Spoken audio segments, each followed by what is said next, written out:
ये मुल्क इसलिए बर्बाद हो गया कि मुल्क तबाह हो जाए, फैक्ट्रियां बंद हो जाए, नौजवान बेरोजगार हो जाए, लेकिन मियाँ को ठीक कर ले तो वही जीतेगा, वही सरकार बनाएगा। मुल्क जो तोड़ दिया था इन लोगों ने, उसको बचाया, उसको गुलामी से बचाया, उसके सोने को वापस लाया। आज उस शख्स के बारे में कोई नाम लेवा नहीं।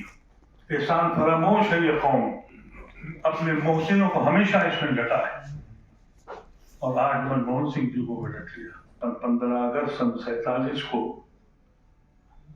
दोनों हाथों से ताली बजी और मुल्क बट गया, ये जमीन बट गई, और 16 तारीख अगस्त को हम दूसरे दर्जे के शहरी हो गए। इस मुल्क में हम इसलिए रहे कि हमको ये संविधान मिला था।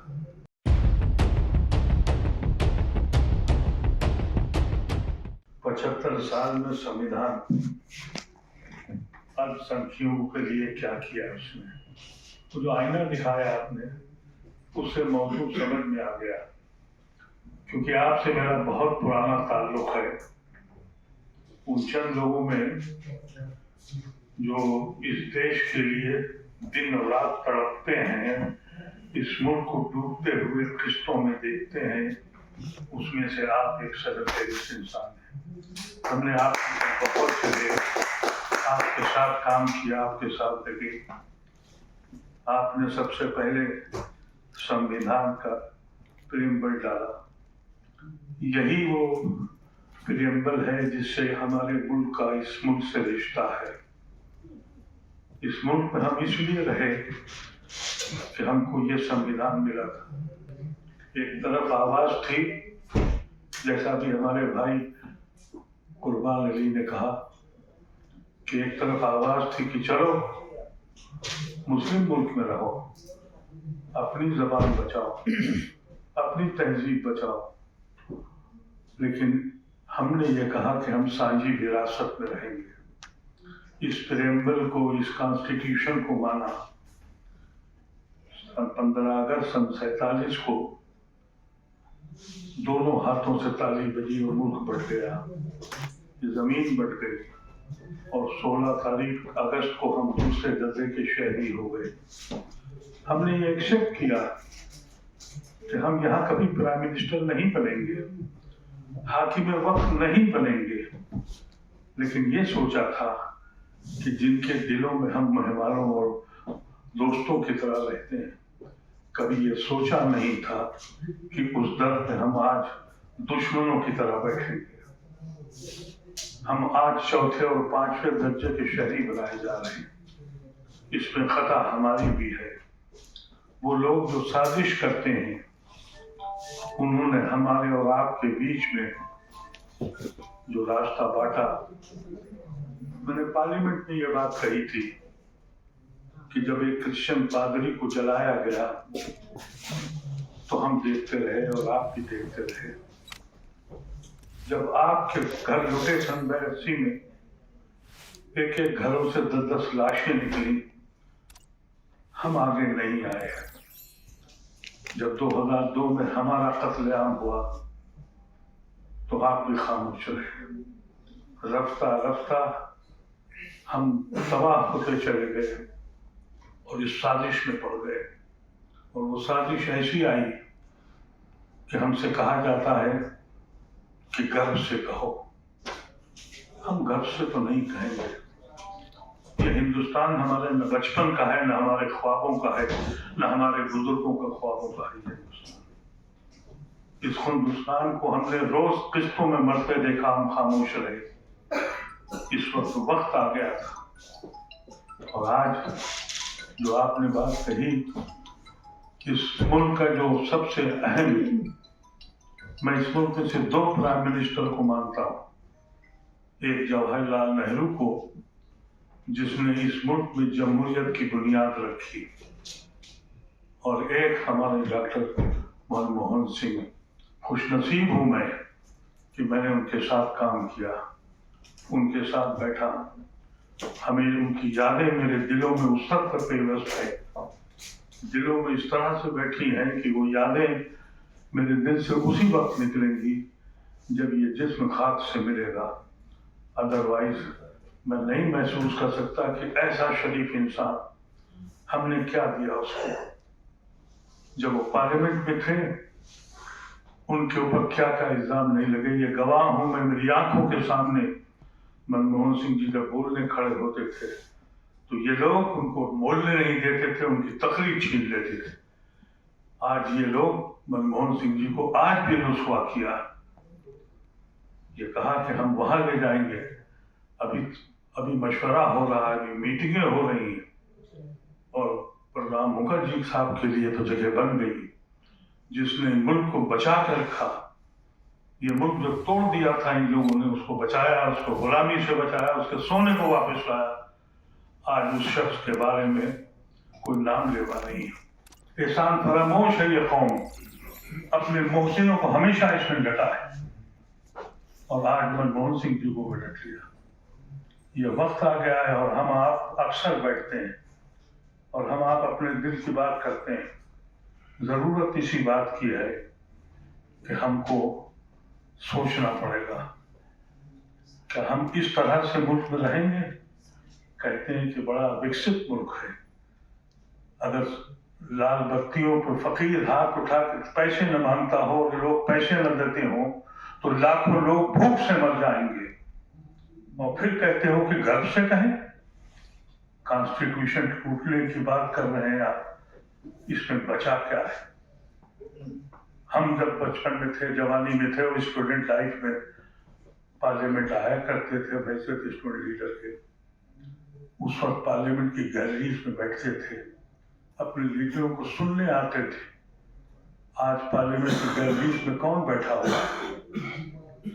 वो पार्लियामेंट है जहां हमारे वक्त में हम बोलते थे, स्पीकर सुनता था, अब स्पीकर बोलता है। एमपी को बोलने की इजाजत नहीं है, अगर वो बोले तो उसे बाहर निकाल दिया जाता है। इसको आप संविधान कहेंगे कि बचा हुआ है? इसको कहेंगे कि आप अपोजिशन के बोलने पे आवाज बंद है?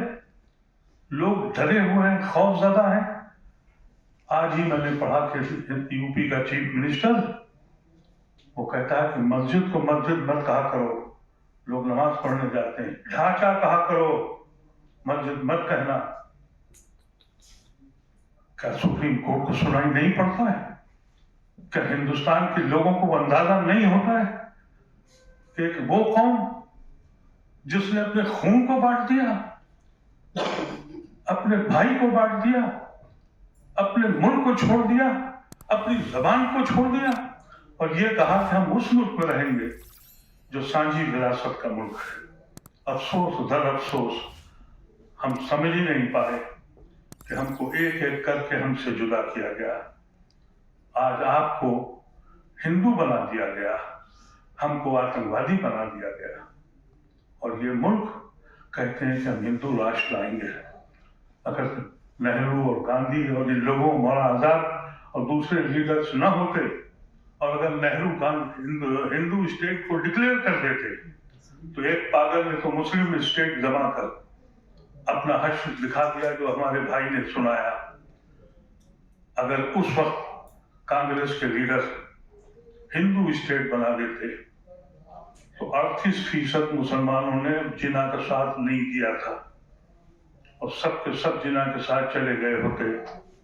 मैंने ये बात एक जलसे में कही कि जब पाकिस्तान लाहौर तक नहीं लखनऊ तक बनता तो मेरे खिलाफ एक कोहराम खड़ा कर दिया। क्या उस वक्त सिख भाई रहते हिंदू स्टेट में? उन्होंने भी ये फैसला किया कि नहीं, हम सांझी विरासत में रहेंगे। क्या क्रिश्चियन भाई हिंदू स्टेट में रहते जो आज पूरा नॉर्थ ईस्ट है? अरे ये तो ऐसे जगह हैं कि हमको गाय के नाम पे कत्ल करते हैं, हमारे घरों में घुस के कहते हैं कि तुमने खाया क्या है, और गोवा में और नॉर्थ ईस्ट में कहते हैं कि गाय सस्ती कर देंगे। ये किस किस्म के लोग हैं? ये दुश्मन हैं इस मुल्क के और हमको ये सोचना पड़ेगा। आपकी किताब हमने पूरी पढ़ी नहीं, लेकिन हम समझ गए इसलिए कि आपसे हमारा जो रिश्ता है, आपके सीने में जो दर्द उठता है वो मेरे सीने में उठता है। लेकिन अफसोस ये है कि मेरी कौम सोई हुई है, हमको ये समझ नहीं आ रही है हम बहादुरी करते हैं। हमें एक याद है, आपके फंक्शन में हम गए थे, आपने हमें पूना बुलाया था। वहाँ हमारे एक सिख भाई ने हमसे यही कहा था कि या तो आपकी हिस्ट्री गलत है या आप मुसलमान नहीं है। तो हकीकत यह है कि हम मुसलमान नहीं हैं, हमारी हिस्ट्री सही है। बादशाहों की, राजाओं की जो लड़ाइयाँ थी उससे अवाम का कोई ताल्लुक नहीं था। आज पंजाब की जबान, हमारी जो उर्दू जबान अगर कहीं बची तो पंजाब में बची। सबसे बड़े अखबारात वहीं से निकले, हमारा कल्चर वही एक था। लेकिन हम न जाने क्यों बहकते चले गए। हम सिर्फ इसलिए बैठ गए जिस वक्त यहाँ कत्लेआम हुआ। मैंने जब पार्लियामेंट में ये बात कही और मुझसे कहा गया कि कांग्रेस के एमपी ने कहा कि साहब भूल जाइए जो 2080 में हुआ है, 1980 में, और जो कत्लेआम हुआ उसको भूल जाइए। मेरे दिल को बड़ी तकलीफ हुई और मैंने जब खड़ा हुआ तो मैंने कहा कि अल्फाज तो बहुत अच्छे हैं, लेकिन क्योंकि आप अक़लियत में नहीं है, माइनॉरिटी में नहीं है, इसलिए आप अक़लियत के दिल को नहीं समझते। क्योंकि मैं समझता हूँ, क्योंकि मैं अक़लियत में रहा हूँ। मैंने गुजरात जाके 2002 में देखा, उन औरतों से मिला जिनके साथ बलात्कार हुआ था, सामूहिक बलात्कार। उनकी सिसकियां मेरे कान में आज तक आती हैं। मैं उन बच्चों को भी देखा था जिनके सामने उनके माँ बाप मारे गए, उनकी आंखें मेरा पीछा आज भी करती हैं। कैसे भूल जाऊं वो भाई हमारे, जिनके घरों से भाई, जिनके हमारे घरों से 6-6 लाशें निकली, वो भूल जाएं? कैसे भूल जाएं? एक प्राइम मिनिस्टर आया तो उस तक को बर्दाश्त नहीं कर पाए। एक मोहसिन आया जिसने तुम्हारे मुल्क को दोबारा खड़ा कर दिया। आज कहते हैं कि संविधान बचा हुआ है। संविधान की पोजीशन यह है कि जब पार्लियामेंट अभी नई बिल्डिंग बनाई गई, उसमें ना हमको जाने की इजाजत नहीं है, मीडिया को जाने की इजाजत नहीं है। पुराने कॉन्स्टिट्यूशन जो हमारा पार्लियामेंट है, उसका सेंट्रल हॉल एक अंजुमन थी, एक महफिल थी जिसमें हिंदुस्तान के बेहतरीन दानिश्वर बैठते थे, पुराने सियासतदान बैठते थे, जर्नलिस्ट बैठते थे, कुर्बान अली ऐसे सीनियर जर्नलिस्ट बैठते थे। हम मशवरा करते थे, बातचीत करते थे, इस मुल्क में हो क्या रहा है। आज वो भी नहीं जा सकते। कह रहे हैं कि हम संविधान बचाने आए। ये राग कब तक चलेगा? अफसोस और दर अफसोस, नौजवान बच्चों के दिलों में जो नफरत डाली है, जो आंधी चली है, उससे बताने हमको एहसास होता है कि इस मुल्क का हमारे साथ होने क्या जा रहा है। हम तो ये समझते हैं कि आज भी खंजर आजाद है लाशों पे गुजरने के। कौन कहता है आजाद हो जाए? आज भी हमको डर लगता है। हम रोज ये देखते हैं कि आज हमारा बारी हमारी कब आएगी। और आप लोग एक बहादुर कौम है। हमारे सिख भाइयों से मैं इसलिए मुतासिर हूँ, मैं अक्सर गुरुद्वारों में गया, मैं मिला उनसे, और हमारे जो दया भाई हैं, हम गुड़गांव में रहते थे, वहाँ मालूम हुआ कि नमाज बना कर दी गई। ये मेरा भाई आया, इसने कहा गुरुद्वारे में चलो नमाज पढ़ लो। इनकी भी मुखालफत हुई है और हमने भी कहा कि हम नमाज नहीं पढ़ने आएंगे, लेकिन हम दर्शन करने आएंगे। और हम गए गुरुद्वारे में और वो मोहब्बत हमने देखी। हमसे भी लोगों ने कहा कि अरे गुरुद्वारे में नमाज पढ़ने जा रहे।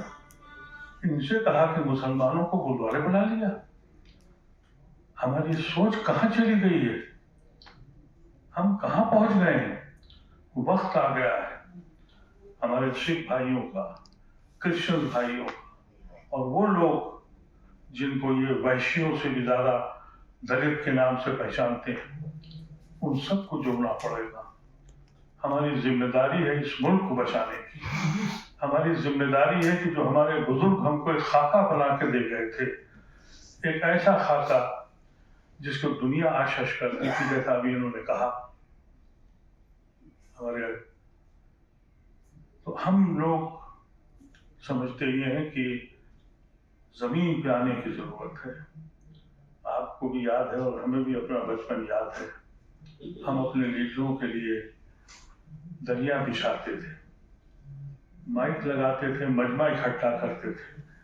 अब आप बोल सकते हैं, अब आप कहीं मालूम कर सकते हैं, सिर्फ वोट के खातिर हर मस्जिद के नीचे मंदिर देखा जा रहा है और एक ऐसा चीफ मिनिस्टर जो रोज ये बोल रहा है, उसकी जबान रोकने वाला कोई नहीं।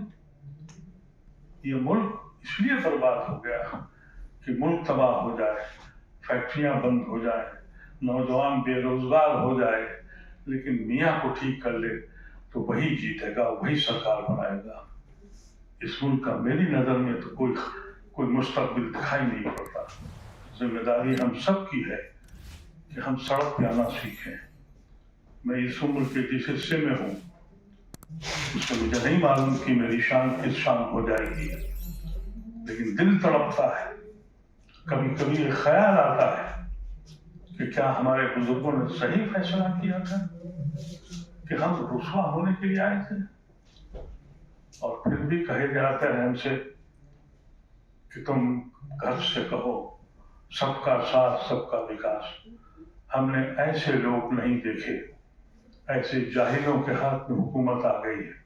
अटल बिहारी वाजपेयी भी बीजेपी के एमपी थे, प्राइम मिनिस्टर थे, लेकिन मुहज्जब आदमी थे। वो हिंदुस्तान के कल्चर को जानते थे। उनकी शायद मजबूरी भी रही होगी, लेकिन वो इंसान पढ़ा लिखा इंसान था। जब जाहिलों के हाथ में ये हुकूमतें आ जाए और नफरत एक अकेला मौजू बन जाए तो वो मुल्क बचने वाला नहीं है। इस वक्त जिम्मेदारी आपकी है, हमारी है, और दया सिंह जी आप हम लोग साथ काम किया है और शिद्दत से काम करें। जितनी जिंदगी बची है इस मुल्क के लिए कुर्बान करते हैं। बहुत बहुत शुक्रिया।